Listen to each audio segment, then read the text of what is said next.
teetering on the brink. That is how Idaho Governor Brad Little described the state's healthcare system right now as the Delta variant of the coronavirus continues to ravage the country. He said hospitals are completely overwhelmed and announced new action that he is taking to try to help out. But he also warned if something doesn't change, more dire action could be needed. KREM 2 political reporter Casey Decker live in the newsroom tonight with more from the governor today. Casey?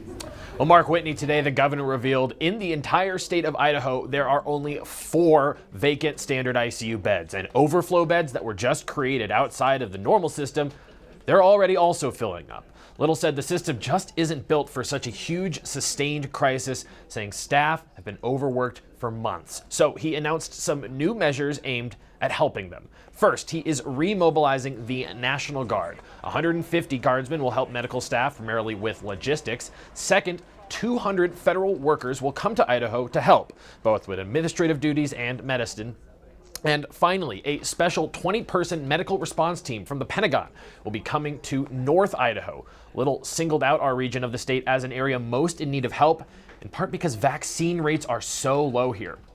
Today, he warned that if the situation in our hospitals does not improve, he may have to do something that he says has never been done before in the state's history: declare a crisis standard of care, which would require medical personnel to basically triage people who come into the hospital.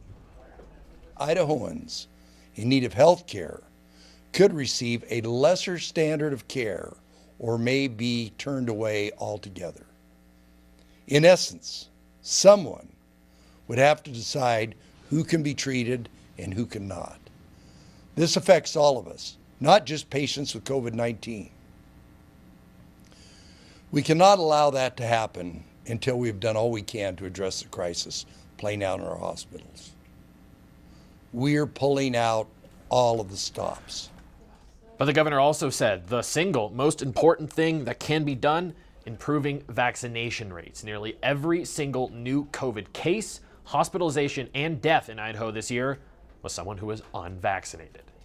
It is our ticket out of the pandemic.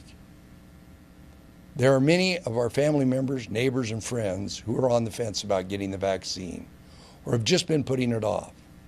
To those fellow Idahoans, the time to receive the vaccine is now. Now, I also reached out to Kootenai Health tonight to see how these deployments might affect them. They said, though, right now they aren't exactly sure and are still working those details out.